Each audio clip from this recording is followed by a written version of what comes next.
بسم اللہ الرحمن الرحیم۔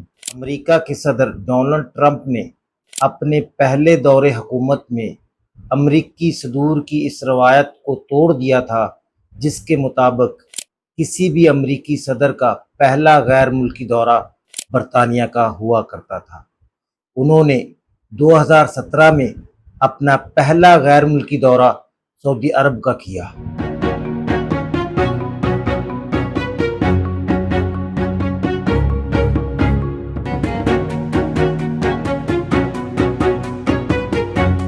انہوں نے اپنی پہلی مدت صدارت میں جو کیا تھا اس بار بھی اسے دہرانے کا فیصلہ کیا ہے اور سعودی عرب کو اپنی پہلی بیرونی منزل کے طور پر منتخب کیا ہے۔ 2017 میں ان کے دورے کی قیمت $450 بلین تھی، جبکہ اس دفعہ 2025 میں انہوں نے اپنے پہلے بیرونی دورے کی قیمت $1 ٹریلین یعنی 1000 ارب ڈالر مقرر کی ہے۔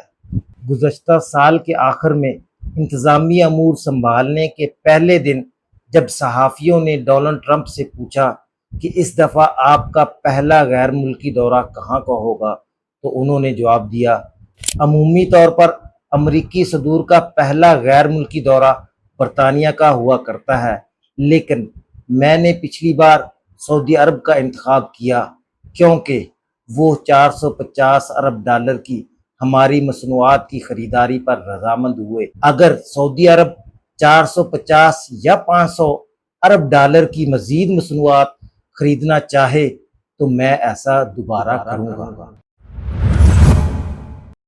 So first foreign trip typically has been with UK, but I did it with Saudi Arabia last time because they agreed to buy $450 billion worth of our product. I said, I'll do it, but you have to buy American product, and they agreed to do that.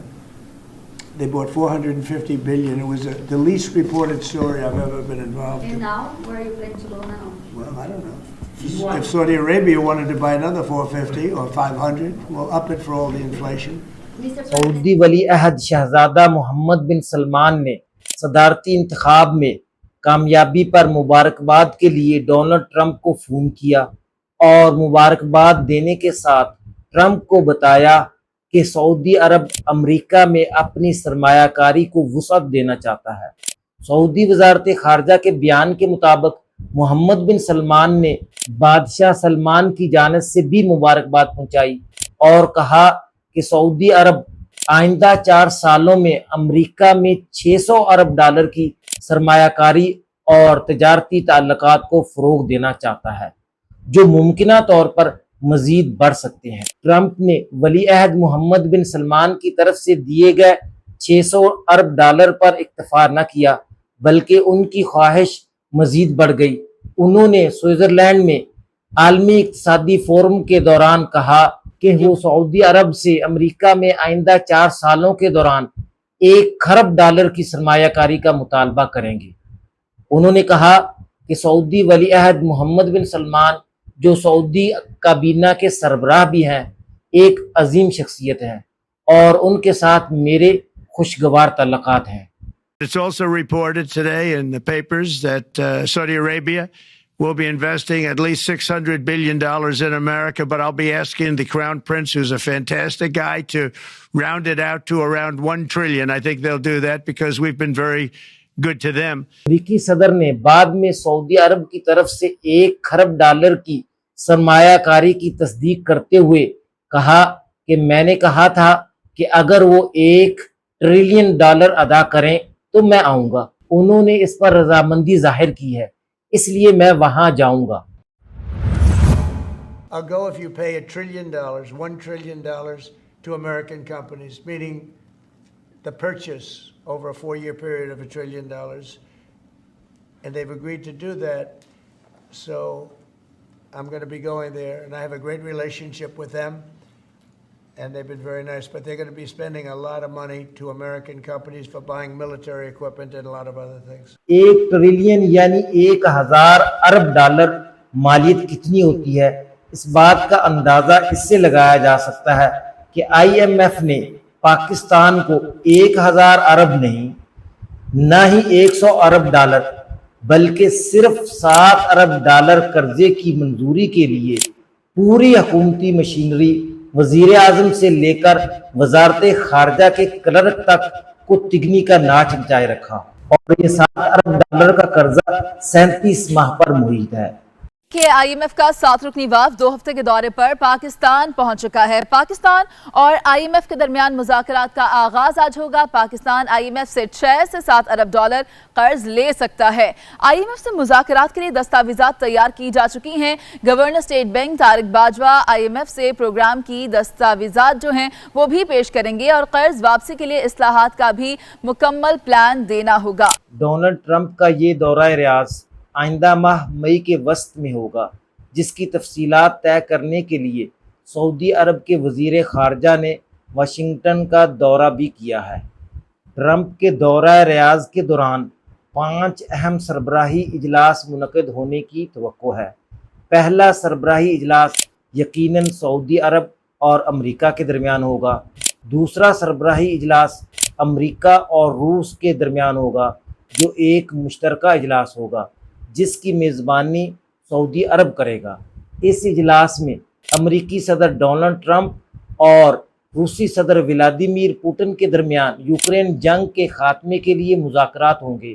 اس سے قبل فروری 2025 میں ریاض میں ہی امریکی اور روسی حکام کے درمیان بات چیت ہوئی تھی، جس میں یوکرین میں جنگ بندی اور سفارتی تعلقات کی بحالی پر تبادلہ خیال کیا گیا تھا۔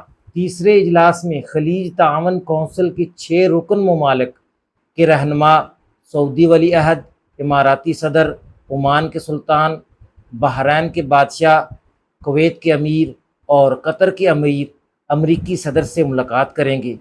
چوتھے اجلاس میں امریکی صدر ڈونلڈ ٹرمپ عرب ممالک کے رہنماؤں سے، اور 5ویں اجلاس میں 50 سے زائد اسلامی ممالک کے رہنماؤں سے ملاقات کریں گے۔ ٹرمپ کے سعودی عرب کو پہلی منزل کے طور پر منتخب کرنے کی کئی وجوہات ہیں۔ یہ دورہ ان کی طرف سے ایک پیغام ہے کہ سعودی عرب امریکہ کا ایک کلیدی اسٹریٹجک شراکت دار ہے، اور وہ خطے میں امریکی اثر و رسوخ کو دوبارہ مستحکم کرنا چاہتے ہیں۔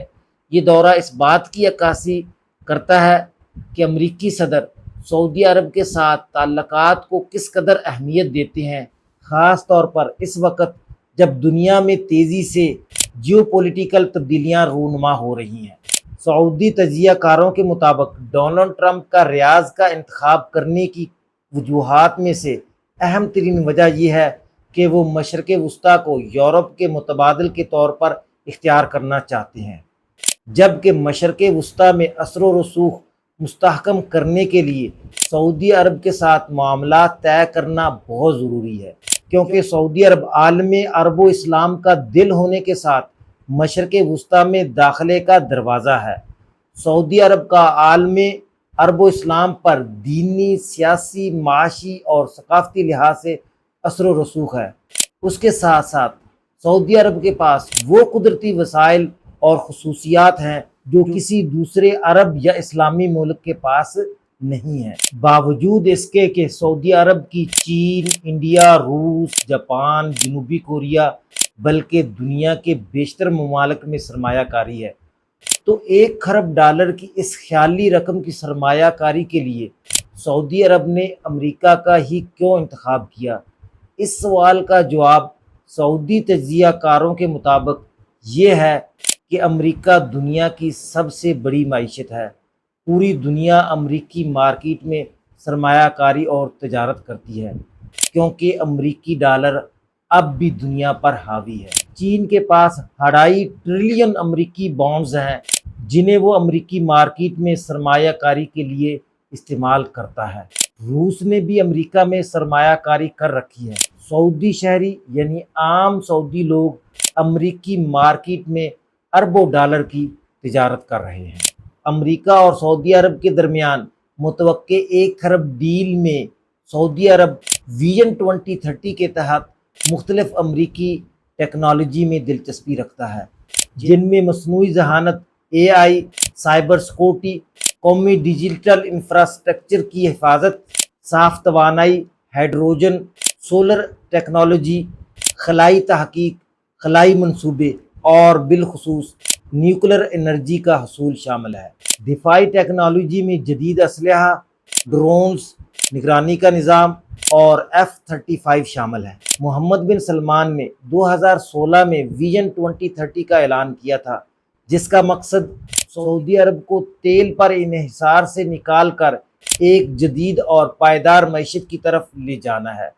ویژن 2030 کے اہم منصوبوں میں نیوم سٹی کی تعمیر، جو جدید ٹیکنالوجی، روبوٹس، آرٹیفیشل انٹیلیجنس اور گرین انرجی پر مبنی ہوگا۔ ویژن 2030 میں دارالحکومت ریاض کو ایک عالمی سطح کے معاشی اور ثقافتی مرکز میں تبدیل کرنا، سینما گھروں کی بحالی، میوزک کنسرٹس، فیشن شوز، تفریحی پروگراموں کا انعقاد، خواتین کو بااختیار بنانا، انہیں ڈرائیونگ کی اجازت دینا، ان کی لیبر مارکیٹ میں شمولیت اور انہیں قیادت کے مواقع دینا شامل ہے۔ سعودی ولی عہد محمد بن سلمان اور امریکی صدر ڈونلڈ ٹرمپ کے درمیان تعلق پر کافی بحث و مباحثہ ہوا۔ کچھ لوگ اس تعلق کو تابع اور مطبوع کا رشتہ کہتے ہیں، کچھ طاقت و کمزوری کا، اور کچھ اسے بھیک مانگنے یا چاپلوسی سے تعبیر کرتے ہیں۔ دیگر کا کہنا ہے کہ یہ مفادات کا رشتہ ہے۔ کہانی کا آغاز سعودی عرب سے ہوتا ہے۔ 2015 میں جب سلمان بن عبدالعزیز بادشاہ بنے تو انہوں نے اپنے بیٹے محمد بن سلمان کو اقتدار کے قریب لانے کی کوشش کی، لیکن یہ اتنا آسان نہ تھا۔ سعودی شاہی نظام کی روایات کے مطابق ولی عہد بادشاہ کے بھائیوں میں سے چنا جاتا تھا، مگر بادشاہ سلمان نے ایک نئی سوچ اپنائی جو اقتدار نوجوان نسل کو منتقل کرنا تھی۔ اس سوچ کے تحت پہلے محمد بن نائف کو ولی عہد بنایا گیا، پھر محمد بن سلمان کے لیے نائب ولی عہد کا ایک نیا عہدہ تخلیق کیا گیا، مگر اپنے بیٹے کو براہ راست ولی عہد بنانا ایک بڑی تبدیلی تھی جو شاہی خاندان، سعودی عوام اور بالخصوص بیرونی دنیا کے لیے قابل قبول بنانی تھی۔ سب سے اہم بیرونی طاقت امریکہ تھی، جو سعودی عرب کا مستقل اور کلیدی اتحادی ہے۔ سعودی عرب ہمیشہ امریکہ کے ساتھ اپنے تعلقات کو اسٹریٹجک سمجھتا رہا ہے، اور اسی وجہ سے وہ امریکی سیاست میں ماضی سے ہی سرمایہ کاری کرتا آیا ہے، چاہے وہ کانگریس کے ارکان کی سیاسی مہمات ہوں یا صدارتی امیدواروں کی حمایت۔ سعودی عرب نے باراک اوباما کے دور حکومت میں کافی مشکلات برداشت کی۔ اوباما نے ایران کو مضبوط ہونے دیا، ایران سے جوہری معاہدہ کیا، یمن میں حوثیوں کے عروج کو برداشت کیا اور شام میں مداخلت سے انکار کیا۔ My answer is simple. I will not put American boots on the ground in Syria. I will not pursue an open-ended action like Iraq or Afghanistan. ان حالات نے سعودی عرب کو سخت پریشان کیا اور وہ چاہتے تھے کہ ہر قیمت پر ڈونلڈ ٹرمپ جیتے۔ بالآخر ٹرمپ 2016 کے آخر میں صدر بن گئے اور سعودی عرب نے سکون کا سانس لیا۔ ٹرمپ نے پہلا غیر ملکی دورہ ریاض کا کیا اور سعودی عرب نے ان کا پرتپاک استقبال کیا۔ یہ نہ صرف اظہار حمایت تھا بلکہ اوباما کے دور کی تباہی کا ازالہ بھی۔ ٹرمپ نے ایران سے باراک اوباما کا کیا گیا معاہدہ ختم کر دیا، قاسم سلیمانی کو ہلاک کر دیا۔ قاسم سلیمانی ایران کی پاسداران انقلاب کے خصوصی یونٹ قدس فورس کے سربراہ تھے۔ یہ فورس بیرون ملک ایران کی فوجی اور خفیہ آپریشن کی ذمہ دار تھی۔ قاسم سلیمانی کو ایران میں ایک بااثر اور طاقتور شخصیت سمجھا جاتا تھا۔ انہوں نے عراق، شام، لبنان اور دیگر علاقوں میں ایرانی اثر و رسوخ بڑھانے میں کلیدی کردار ادا کیا۔ انہیں 3 جنوری 2020 کو امریکہ نے بغداد ایئرپورٹ پر ایک ڈرون حملے میں قتل کر دیا۔ ڈونلڈ ٹرمپ نے قطر کے خلاف سعودی اقدامات کی حمایت کی۔ The nation of Qatar, unfortunately, has historically been a funder of terrorism at a very high level. اور سعودی عرب کو کئی سفارتی فوائد دیے۔ یہ سب کچھ صرف $450 بلین کے بدلے میں تھا۔ اب بات $1